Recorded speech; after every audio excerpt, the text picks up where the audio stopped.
Kentucky's governor is publicly pushing back against a claim made by state Republicans, saying he has never supported gender reassignment surgery for children. It comes as the race for governor is heading toward the Fancy Farm picnic in western Kentucky in just this weekend. That's the official start to the campaign season in Kentucky. In a campaign ad released today, Governor Andy Beshear says his position on this has always been clear. Isaiah Kim Martinez has spent the day breaking down the ad and fact-checking claims made on both sides. Isaiah, what did you learn? Well, Doug, the argument the GOP has made is that Governor Beshear vetoed Senate Bill 150, now law, which includes a ban on gender reassignment surgery for minors. But the point the governor and other Kentucky healthcare systems continue to make here, the surgeries were never authorized for kids to begin with.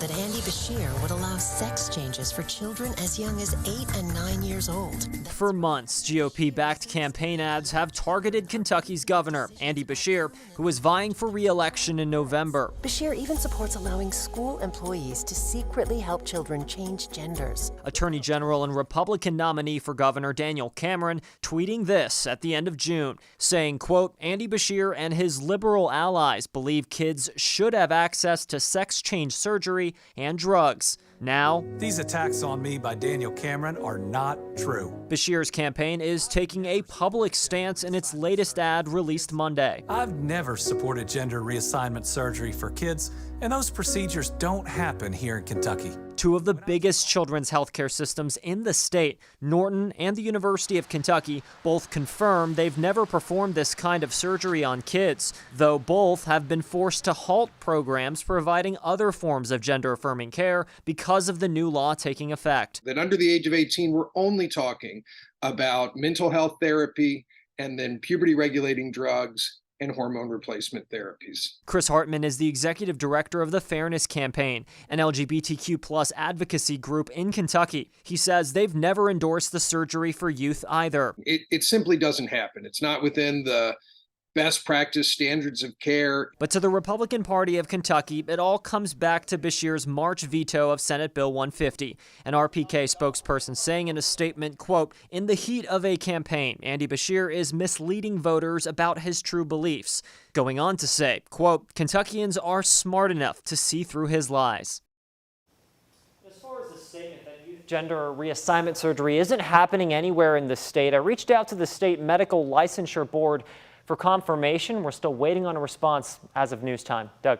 Okay, Isaiah, thank you very much. More local news tonight. A family is suing Louisville's Norton Healthcare, outlined in a recent lawsuit. Parents of a young boy claim he was taken off life-sustaining treatment at Norton Children's in Louisville while he was still fully conscious. Sally and Christopher McCullum say their 8-year-old son waited for a new heart at Norton Children's for more than a year. He was kept alive through a heart device and a ventilator. The suit claims in April, Norton told the family their son was no longer eligible for a heart and that it would stop the life-saving measures at the hospital. The McCullums say they never agreed to that, and the day their son passed, he was awake and alert. The suit claims he was taken off life-sustaining treatment with no doctors present. The family also claims Norton acknowledged healthcare providers had never removed life-sustaining treatment from a conscious patient before and in the past. Norton Healthcare's Renee Murphy gave WHAS11 News a statement about all this.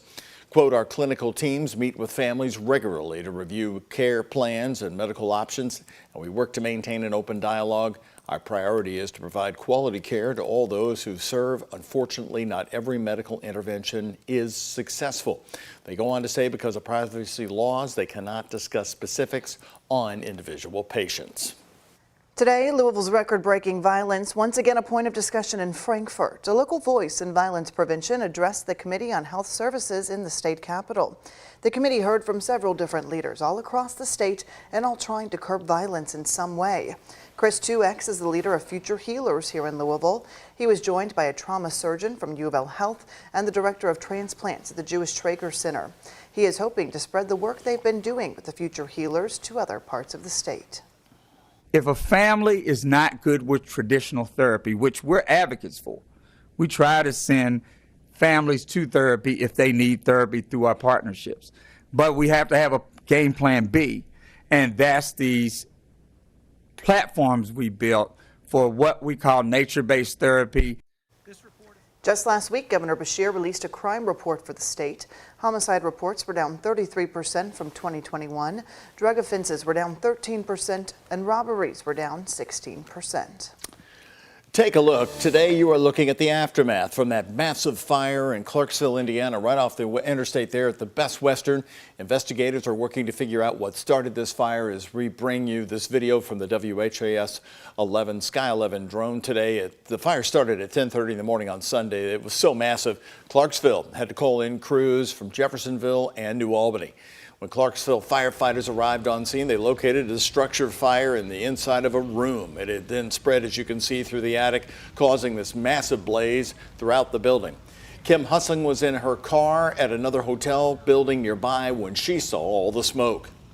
We were pounding on doors and windows to wake others up. It was already had taken and engulfed the entire building, from us running from one end of the building to the opposite end of the building.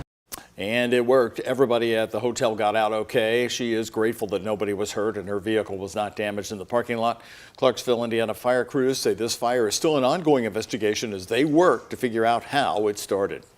A Bullitt County FedEx driver is recovering after being hit by a car while delivering packages. Police say it happened Thursday on Cedar Grove Road. According to arrest records, 61-year-old Jeffrey Vivito passed 3 vehicles in a no passing zone. He then tried to pass the FedEx van as the driver was making a delivery. Documents show the FedEx driver landed 91 feet away from his van. We don't yet know the extent of his injuries. Vivito was charged with reckless driving and assault. Today in southern Indiana, the trial starts for the man accused of killing 2 people in New Albany before allegedly taking a woman hostage. Police say on April 4th, Sherrock Douglas allegedly killed his wife Brandy and a man, Lauren Yell, at a gas station on State Street in New Albany. From there, police said he went to the Onion Tea House on Charlestown Road and held the owner of that business hostage.